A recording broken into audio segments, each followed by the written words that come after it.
Now, South African drug maker Adcock Ingram has said to fire back at that $675 million bid from conglomerate Bidvest, saying the offer lacked detail and calling its timing opportunistic. Let's hear from the company itself. Dr. Kotso Makele, chairman of Adcock Ingram, standing by on the line. Doctor, thank you so much for joining us today. So I suppose if you could just outline your position on this, because first and foremost, you're basically saying the offer doesn't have any legal standing. It does not have any legal standing because the laws and regulations are quite explicit about what the letter that qualifies to be called a firm intention offer letter should contain or not contain. And we've looked at the letter that we got from Bidvest, and on advice from our various advisors, consulted with the Technical Regulations Panel, and the independent board is of the firm view that the letter before us does not constitute a firm intention offer letter. So if it doesn't have legal standing, and if they actually do go back to the Companies Act and put forward a proposal that I suppose lacks or has legal merit, would you consider it? Yes, we will.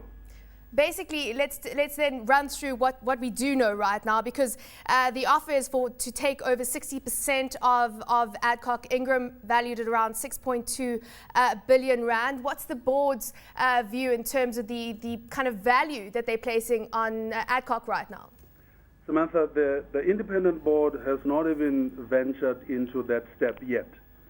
The view of the board is that we first have to have a competent offer before us, before we actually look at the merits or lack thereof of the offer terms.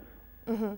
You've engaged with at least 2/3 of your shareholders as far as the report coming through on SENS today.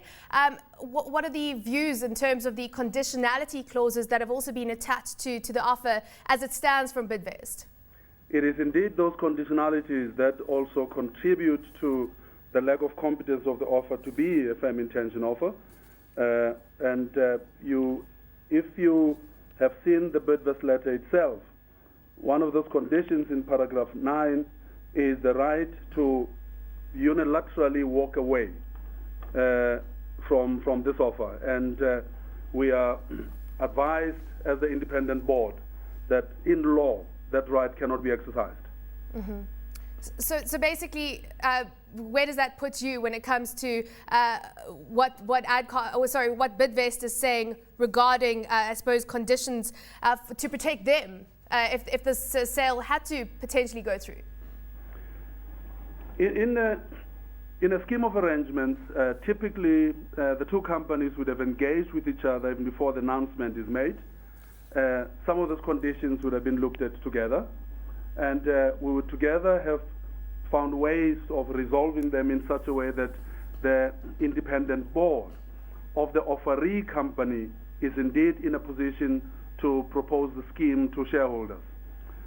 This proposal came to us not through that route of prior engagement between the two companies before we received the letter on the 21st of March 2013, and came with all those conditionalities, some of which we as the governing board of this company know would take us a lot longer than the Bidvest letter tends to anticipate it might, and therefore raising the risk of the company remaining under offer for too long a time period, which cannot be in the best interest of the company and its shareholders.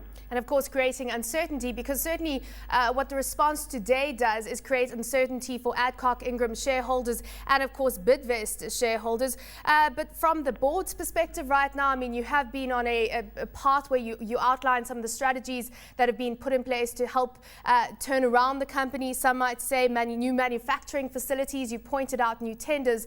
Do you think that Adcock is best positioned to go at it alone, or would you think that with having an increased shareholder like Bidvest by your side, it might be better positioned to execute its strategic plan? Samantha, let me first deal with the uncertainties that you suggested were created by this response letter. In fact, uncertainty was created by the original letter that we got from Bidvest. In law and in regulation, the independent board of Adcock Ingram have no other choice but to respond the way it has responded.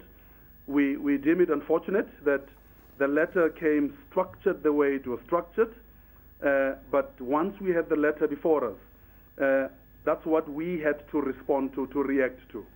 Yes, it's true that it does not necessarily bring certainty about whether the offer will succeed or not succeed, but we as the board have been quite meticulous in making sure that whatever we do is consistent with law and regulations.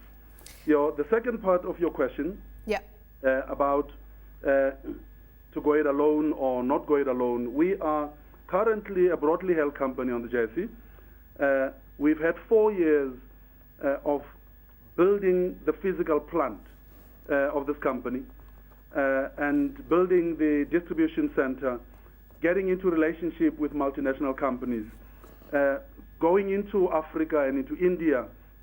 And we do believe that the time is ripe for this strategy that has been 4 years in unfolding to actually begin to bear fruit. And so, having said that, and we feel competent as the board and under the leadership of Jonathan Law as the chief executive of this company, we feel confident that we are well set for this company to begin to take off. However, the board of Adcock at any one point in time stands ready if an offer is made in good faith that we believe will be in the best interest of the company and shareholders.